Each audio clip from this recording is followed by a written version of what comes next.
오늘 본문의 말씀 가지고 미운 사람을 대하는 옳은 태도라는 제목으로 함께 은혜 나누겠습니다. 수년 전 미국에서 있었던 실화입니다. 한 사람이 살인 혐의로 재판을 받고 사형언도를 받게 되었습니다. 그런데 이 살인범의 형이 공직에 있으면서 나라를 위해 큰 공을 세운 사람이었습니다. 이 형이 주지사를 찾아가게 됩니다. 그리고 자기 동생을 사면해 줄 것을 간곡히 부탁합니다. 주지사는 동생을 위해 탄원하는 그 형의 잊혀질 수 없는 공로를 참작해서 형 때문에 동생을 위한 사면장을 써주게 됩니다.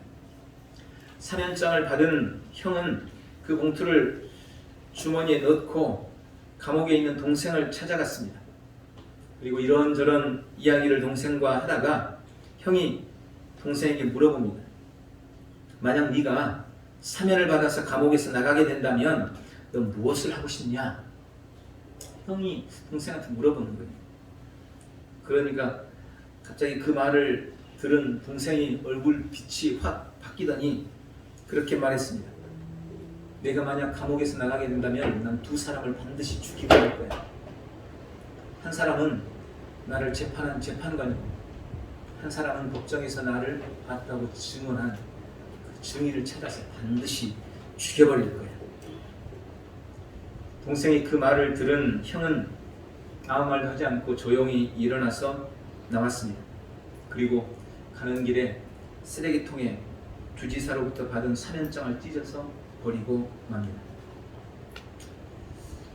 그런 마음으로 나와봤자 동생의 유익이 안 될 것을 아는 거죠. 오히려 더 큰 해악을 끼칠 거라는 것을 알고 사면장을 찢어버리고 만 겁니다. 하늘나라에 가면 쓰레기통이 있는데 같은 이유로 천사들이 버려버린 축복들이 엄청 많다고 합니다. 천사들이 와서 축복을 줄까 하고 하나님의 축복을 받아가지고 와서 봤는데 주면 더 안 될 것 같은 거예요. 그래서 다시 올라가서 쓰레기통에 집어 던져버린 하나님의 축복들이 가득 쌓여있다는 이야기가 있습니다. 우리가 세상을 살다 보면 원치 않게 나와 적을 진 사람을 만들게 됩니다. 그런 사람을 만나면 뭔가 불편하고 껄끄럽습니다. 안 보고 살았으면 좋겠는데 또 어쩔 수 없이 그런 사람을 만나기도 합니다. 가족간이라고 해서 늘 좋지만도 않습니다. 그렇다고 안 볼 수도 없습니다. 가족이니까 안 볼 수 없는 거죠. 특히 명절이 지나고 나면 가족 간의 어려움을 겪는 분들이 참 많다고 합니다. 그런 가족 간의 갈등이 부부 문제가 돼서 통계에 의하면 명절이 끝나고 나면 이혼율이 급증한다고 합니다. 구약의 요셉은 형들로부터 미움을 받았습니다. 아버지의 사랑을 독차지하고 꿈 이야기 때문에 형들의 마음을 상하게 했기 때문입니다. 그러나 아무리 그렇더라도 동생을 죽이려고 하고 노예로 팔았다는 것은 참 너무한 일이었습니다. 형들이 어느 날 자기 동생 요셉을 구덩이에 놓고 죽이려고 합니다. 그러다가 죽이는 것보다는 돈 받고 팔자 이렇게 해서 동생을 팔아버리는 겁니다. 요셉으로서는 형들에게 팔리다니 참으로 억울하고 기가 막힌 일을 당한 것입니다. 그 후로 그는 노예가 되고 또 죄인이 되어져서 무려 13년이라는 엄청난 시간 동안 고난을 겪었습니다. 그러나 그는 끝까지 하나님을 소망하다가 애굽의 총리가 돼서 온 세상을 살리는 사람이 됩니다. 그리고 마침내는 자신을 팔았던 형들과 재회하게 됩니다. 창세기에서 가장 감동적인 장면이 바로 요셉과 형들의 재회 장면입니다. 그리고 그 만남이 감동적인 이유는 요셉이 자기를 죽이려고 자기를 팔았던 그 형들을 용서하고 도리어 그들을 위로했기 때문입니다. 그들에게 은혜를 베풀었기 때문에 그 장면을 보면서 우리는 감동을 받는 것입니다. 오늘 읽은 본문 고린도후서 2장 5절부터 11절은 나에게 근심을 주고 나에게 아픔을 주고 나에게 고통을 주는 사람들을 대하는 성도들의 옳은 태도에 대한 바울의 메시지가 기록되고 있습니다. 바울은 자신을 힘들게 하고 또 공동체에 고통과 아픔을 주고 근심케 했던 그 사람에 대해서 어떻게 대해야 될 것인가를 오늘 이 본문을 통해서 말씀하고 있습니다. 이 말씀을 통해 우리에게 주시는 교훈도 깨닫고 그 은혜를 누리는 복되고 귀한 성도들 다 되시기를 예수님의 이름으로 축원합니다. 오늘 본문에 보면 먼저 바울은 우리를 힘들게 하는 사람, 나에게 고통과 아픔을 주는 그 사람에게라도 지나치게 말을 하지 않아야 한다. 지나치게 말하지 말라고 말씀하고 있습니다. 5절에 보니까 근심하게 한 자가 있었을지라도 나를 근심하게 한 것이 아니요 어느 정도 너희 모두를 근심하게 한 것이니 어느 정도라 함은 내가 너무 지나치게 말하지 아니하려 함이라. 여기 근심하게 했다는 것은 나에게 고통을 주었다는 말입니다. 고린도 교회 안에 불의함으로 말미암아 바울에게 고통과 아픔을 준 사람이 있었다는 거예요. 그리고 그것이 바울 한 사람에게 뿐만 아니라 교회 공동체에도 고통과 아픔이 되었다는 것입니다. 그런데 바울은 그에 대해서 말하기를 그가 자신에게 준 고통과 아픔이 사실은 크고 엄중하고 그 일로 인해서 공동체가 힘들고 어려웠지만 그가 어느 정도 라고 표현을 쓰면서 그 이유를 그가 어느 정도 나의 고통을 줬다, 그가 어느 정도 교회에 아픔을 줬다 라고 이 어느 정도라는 단어를 쓰면서 그 이유를 그렇게 말하고 있는 거예요. 나에게 고통과 아픔과 상처를 주긴 했지만 어느 정도다 그러면서 어느 정도라고 한 이유는 내가 그에게 지나치게 말하지 않게 하기 위함이다. 여러분, 우리는 나에게 상처와 고통을 준 사람, 나에게 아픔을 준 사람에게 대해서는 어떻게 해서든 비수와 같은 말을 날리고 그 사람의 가슴을 찌르는 말로 완전히 그 사람을 녹다운 시키고 KO를 시켜야 마음이 시원하다고 생각을 합니다. 그래서 할 수만 있으면 더 악랄하게 말하고 할 수만 있으면 더 비판적으로 말하고 더 신랄하게 말을 하려고 합니다. 그러나 바울은 자신에게 고통을 주고 자신에게 아픔을 주었던 나에게 불의를 행했던 그 사람이라 할지라도 너무 지나치게 말하는 것으로 그를 매도하지 않게 하기 위해서 어느 정도 나에게 고통을 줬다. 지나치게 말하지 않으려고 했답니다. 왜?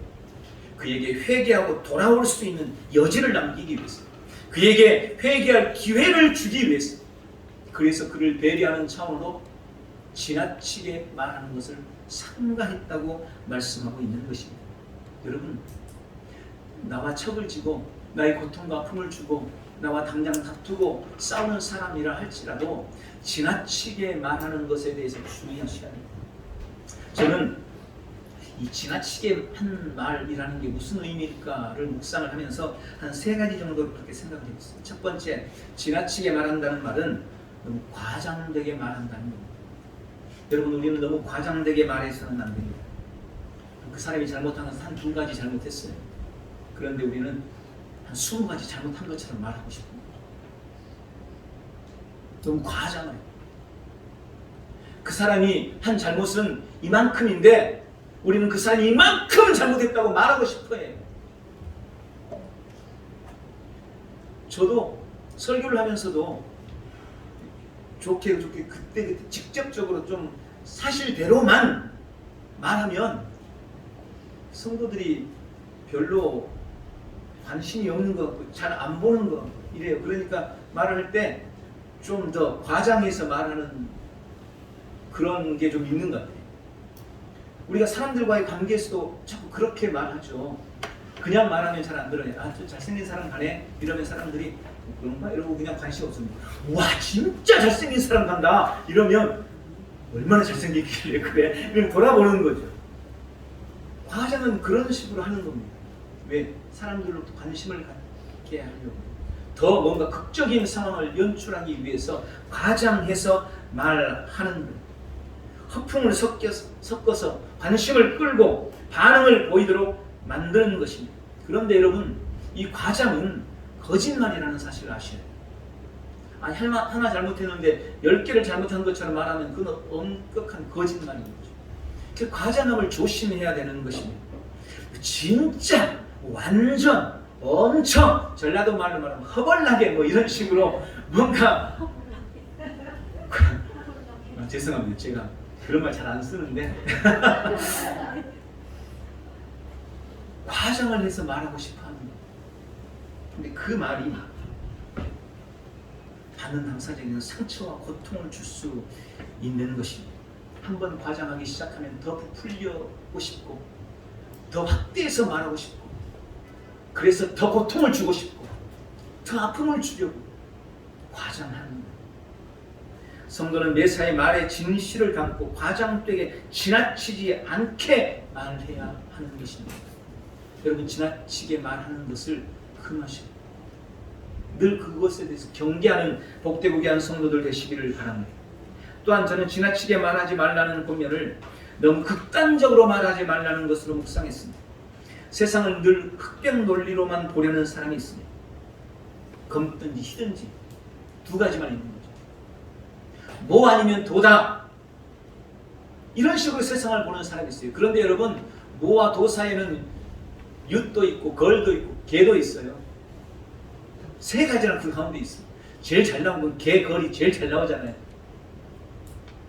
그런데 우리는 자꾸 뭐 아니면 도처럼 이야기하려고, 극단적으로 자꾸 일을 하려고 합니다. 말하려고 합니다. 더더군다나 사람에 대한 평가는 절대 그런 식으로 극단적으로 해서는 안 되는 것입니다. 한 가지 잘못으로 그 사람 전부를 평가해서는 안 됩니다. 우리가 흔히 하는 말이 있어요. 하나를 보면 열을 알지. 아니요, 그렇지 않습니다. 그렇지 않은 경우가 훨씬 많습니다. 아니, 어떻게 10가지나 있는데 한 가지만 보면 나머지 열을 어떻게 알아요? 우리가 하나님도 아니고. 근데 우리는 자꾸 그런 식으로 극단적으로 생각하는 거예요. 아, 저 사람이 저런 거 보니까 저 사람의 삶은 틀림없이 그럴 거야. 주의해야 해요. 너무 극단적으로 사람을 보고 평가하는 것은 매우 잘못된 일입니다. 사람마다 기질이나 성향이 다 다릅니다. 유독 약한 면 때문에 그가 그런 사람이라고 말하면 안 되는 것입니다. 반대로 강점도 있고 장점도 있는 거예요. 그 점은 네가 잘못한 거야. 그 부분은 네가 잘못했다고 생각해. 이렇게 말하는 것과 야, 너 무조건 잘못했어 라고 말하는 것은 완전히 다른 말이에요. 다른 사람에 대해서 잘못을 지적할 때가 있을 겁니다. 그래야 될 필요도 있어요. 그러나 우리는 그 잘못 한 가지가 그 사람 전체인 것처럼 말하는 이 극단을 주의해야 돼요. 그래서 잘못된 부분을 정확하게 이야기해 주는 게 매우 중요해요. 극단을 피하시기를 주님의 이름으로 축원합니다.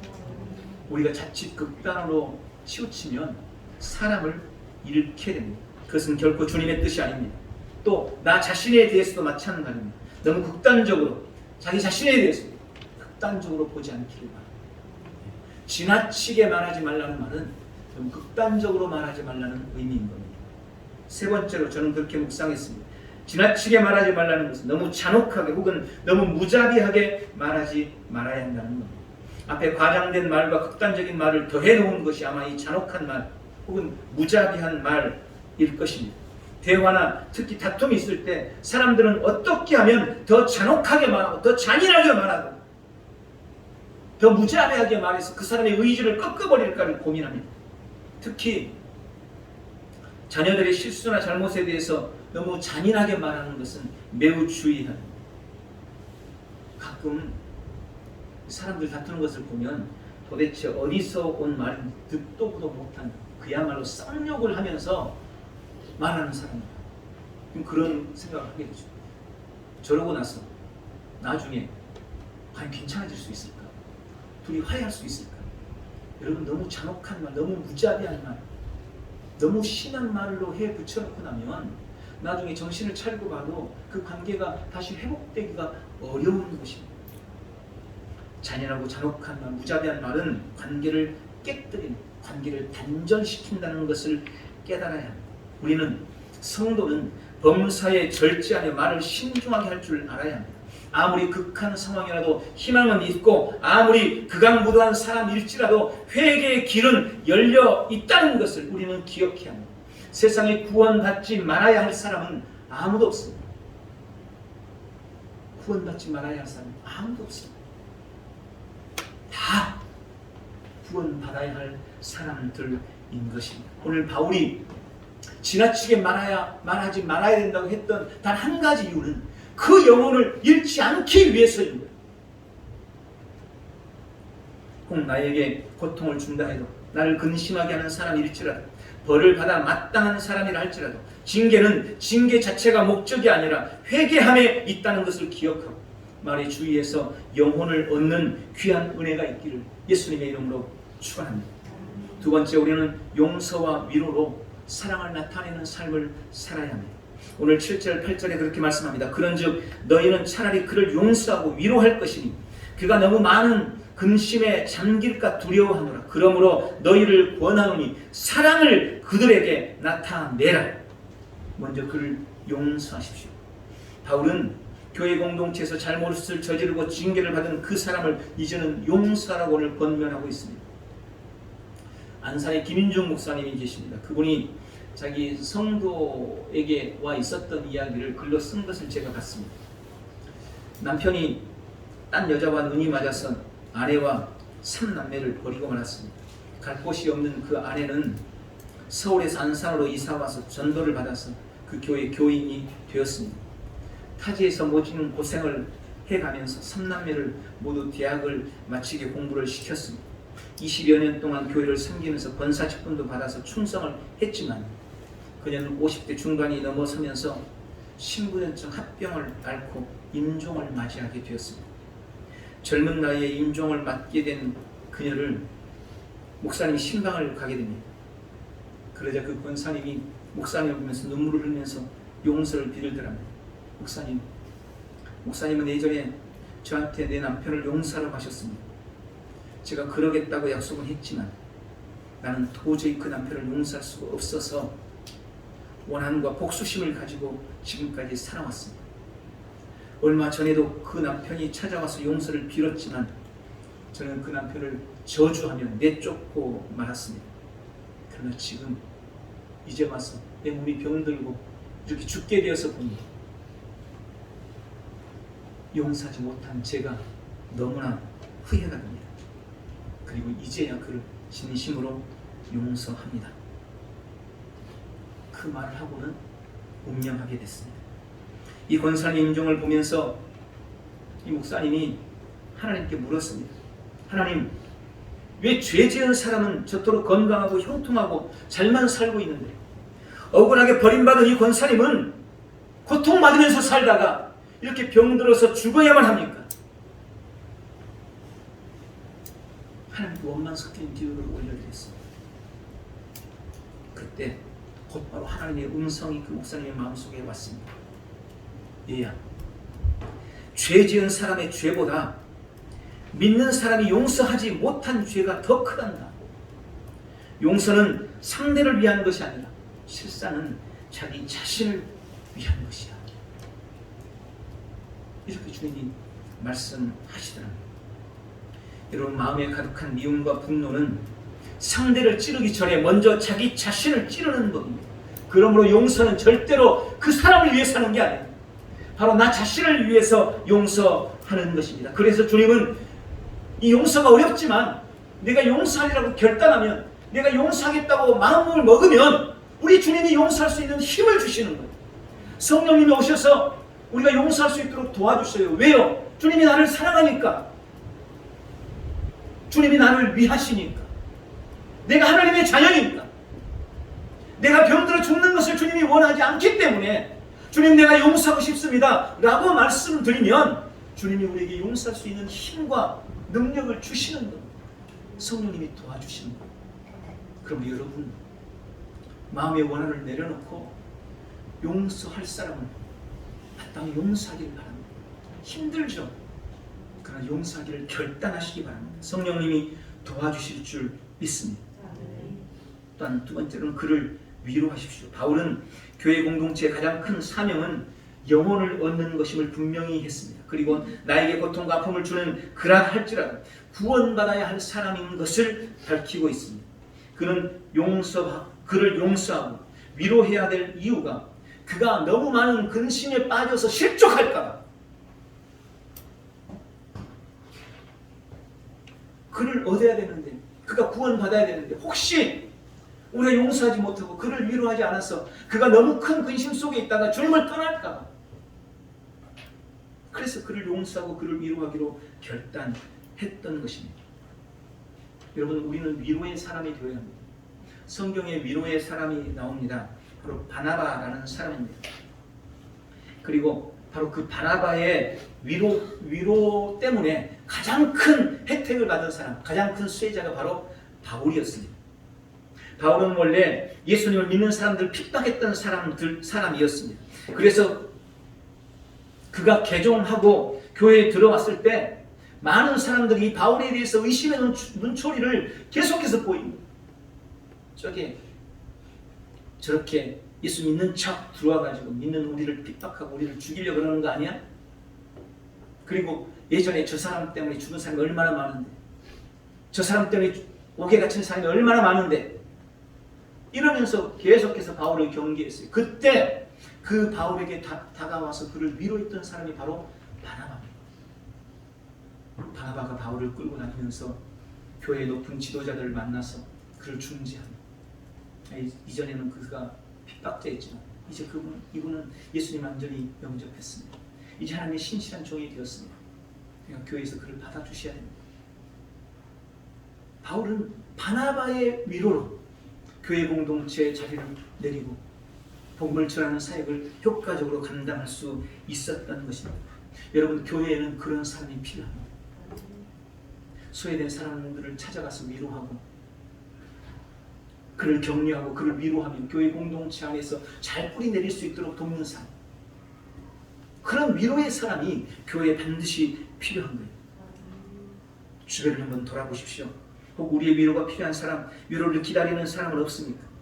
교회는 위로의 공동체임을 잊지 말고 위로로 함께 세워나가는 복되고 귀한 성도들이 되시기를 바랍니다. 세 번째, 사랑을 나타내시기 바랍니다. 요한 1서에는 하나님은 사랑이시다 라고 말씀하시면서 4장 12절에 그렇게 말씀합니다. 어느 때나 하나님을 본 사람이 없으되 우리가 서로 사랑하면 하나님이 우리 안에 거하시고 그의 사랑이 우리 안에 온전히 이루어지느니라.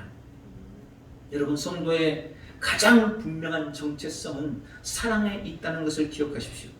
하나님은 우리가 사랑하기를 원하시며 그 사랑을 나타내는 방법이 바로 오늘 말씀하시는 용서와 위로라고 말씀하고 계시는 것입니다.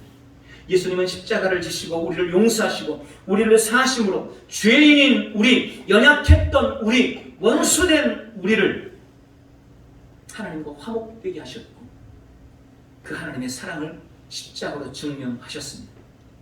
십자가는 우리를 향한 하나님의 사랑의 증거인 것입니다. 그러므로 우리 또한 그들에게 징계와 책망 중에서라도 용서와 위로를 통해서 하나님의 사랑을 전하는, 사랑을 나타내는 복되고 귀한 성도들 되시기를 예수님의 이름으로 축원합니다. 마지막으로 우리는 사탄에게 속지 않아야 합니다. 본문 11절에 보니까 바울이 그렇게 고백합니다. 이는 우리로 사탄에게 속지 않게 하려 함이라.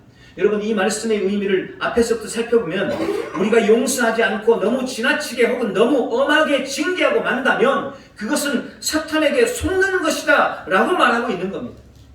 여러분, 사탄은 사랑과 용서를 싫어하고 무자비한 처벌과 파멸을 원합니다. 그래서 바울은 그러한 사탄의 계책에 속지 않기 위해서 그를 용서하고 그를 위로했다고 말하고 있는 것입니다. 우리의 신앙을 회방하고 방해하는 가장 큰 적은 무엇일까요? 끊이지 않고 우리 삶에 닥쳐오는 환난일까요? 내 안에서 스물스물 일어나는 의심일까요? 권력자들이나 외부로부터 오는 핍박이나 박해일까요? 물론 그럴 수도 있습니다. 그러나 사실 우리의 신앙을 방해하는 가장 큰 적은 여러 가지 끼어진 관계들입니다. 즉 사람과의 불화가 우리의 신앙을 가장 방해하는 것입니다. 그것도 가까운 사람과의 불화, 친한 사람, 잘 아는 사람과의 잘못된 관계, 끼어진 관계, 단절, 이것이 우리의 신앙을 가장 힘들게 하는 거예요. 중국의 시진핑이나 북한의 김정은이 우리의 신앙을 방해하는 게 아니에요. 나랑 같이 살고 있는 내 남편이, 내 아내가, 내 자식이, 내 부모가, 나랑 가까운 내 친구가, 같은 동료가, 그 사람들이 우리의 신앙을 방해하는 거예요. 그들과의 관계가 깨어질 때 우리는 우리의 신앙에 치명적인 영향력을 받는 것입니다. 또 교회 안에서 우리 교우들과의 관계, 교회 안에 미운 사람이 한 명 있어봐요. 물론 수천 명 되는 큰 교회는 주일날 그 사람이 저 앞에 있어서 나 여기 앉아서 예배드리고 그냥 가면 뭐 안 보니까 상관없겠지만, 우리는 그냥 가만 생각해봐도 누가 왔는지 안 왔는지 다 보이는데, 보지 않고도 다 아는데 그 사람이 내 옆에 지금 앉아서 예배하고 있다고 생각해보세요. 껄끄럽고 아픈 관계에서 신앙한다는 게 얼마나 힘들고 어려운 일인지. 여러분, 그게 가장 큰 신앙의 적인 겁니다. 그래서 우리는 이 관계에 대해서 주의해야 돼요. 사탄도 그것을 너무나 잘 알고 있습니다. 그래서 사탄은 끊임없이 가까운 관계를 이간질시키고 불편하게 만드는 거예요. 사소하고 작은 일에 오해를 심고, 사소하고 작은 일 때문에 미움을 심고, 그래서 원수를 만듭니다. 마음의 원한이나 복수심을 갖게 합니다. 그리고 그 마음으로 교회에 나오게 해요. 그런 마음으로 예배하게 합니다. 그런 마음으로 성경 읽으라고 하고, 그런 마음으로 기도도 하라고 합니다. 여러분, 하지 말라는 게 아니에요. 그런 마음 가진 채, 야 그래도 교회는 가야지 이러는 거예요. 가서 예배해 그러는 거예요.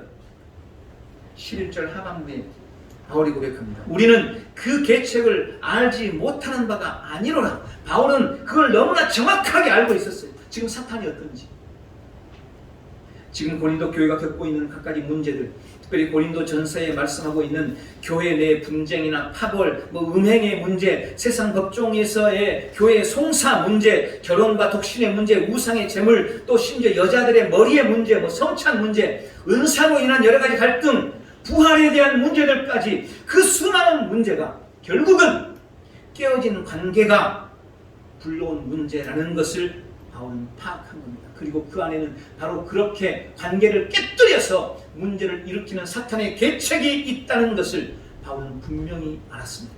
그래서 혹 나에게 잘못을 저지른 사람이라 할지라도 지나치게 말하지 말라. 그러나 할지라도 그를 용서하고 위로해서 사랑을 나타내야 한다고. 그래서 사탄에게 속지 말라고 지금 권면하고 있는 것입니다. 여러분, 그것은 지금 우리에게도 마찬가지입니다. 교회는 다니고 있는데, 예배는 하고 있는데, 성경도 읽고 기도도 열심히 하고는 있는데, 우리 안에 깨어진 관계로 인한 원한과 미움의 마음을 가지고 있다면, 복수심이나 불편한 마음을 가지고 신앙을 하고 있다면, 우리 역시 사탄의 계책에 속고 있는 것입니다. 그러므로 그런 사람은 절대로 믿음이 주는 은혜, 신앙을 통한 축복을 삶에 누릴 수가 없는 것입니다. 마태복음 6장 14절 15절에 예수님은 말씀하셨습니다. 너희가 사람의 잘못을 용서하면 너희 하늘 아버지께서도 너희 잘못을 용서하시려니와 너희가 사람의 잘못을 용서하지 아니하면 너희 하늘 아버지께서도 너희 잘못을 용서하지 아니하시리라. 여러분, 하나님께 용서받지 못한 채 하는 신앙이 어떻게 승리할 수 있겠습니까? 하나님께 용서받지 못한 채 하는 신앙생활에 어떻게 열매가 있을 수 있겠습니까? 깨어진 관계 속에서 계속해 나가고 있는 신앙생활은 절대 좋은 신앙일 수 없고, 그런 신앙생활은 절대 삶에 열매 맺을 수 없다는 것을 기억하시기 바랍니다. 말씀을 맺습니다. 나를 아프게 한 사람, 나에게 근심을 주는 사람들에 대해서 우리는 어떤 태도를 가지고 있습니까? 사람을 통해 시험하는 사탄에게 속지 마시기 바랍니다. 그에게 지나치게 말하지 마십시오. 그도 구원받아야 할 사람입니다. 용서하고 위로해서 사랑을 나타내십시오. 용서의 삶으로 믿음의 은혜와 축복을 우리의 온 삶에, 우리의 신앙생활 가운데 누려나가는 복되고 귀한 성도들 다 되시기를 예수님의 이름으로 축원합니다. 기도하겠습니다. 전능하신 주님, 오늘 말씀을 통해 우리의 신앙을 회방하는 가장 큰 적인 혼란이나 핍박이 아니라, 우리 삶에 찾아온 문제가 아니라, 내 안에서 일어나는 의심이 아니라, 오히려 깨어진 관계인 것을 깨달았습니다. 남편과 아내와의 관계, 교회 성도들과의 불편한 관계, 그것이 우리의 신앙을 회방하고 방해하는 최고의 적인 것을 알고 더 이상 사탄에게 속지 않고 지나치게 말하지 아니하고 용서와 위로로 하나님의 사랑을 나타내고 신앙의 열매, 믿음이 주는 놀라운 은혜를 범사에 누려나가는 복되고 귀한 성도들 다 되게 축복해 주시옵소서. 우리의 결단과 결심에 성령 하나님 오셔서 인쳐 주옵소서. 예수님의 이름으로 기도하옵나이다. 아멘.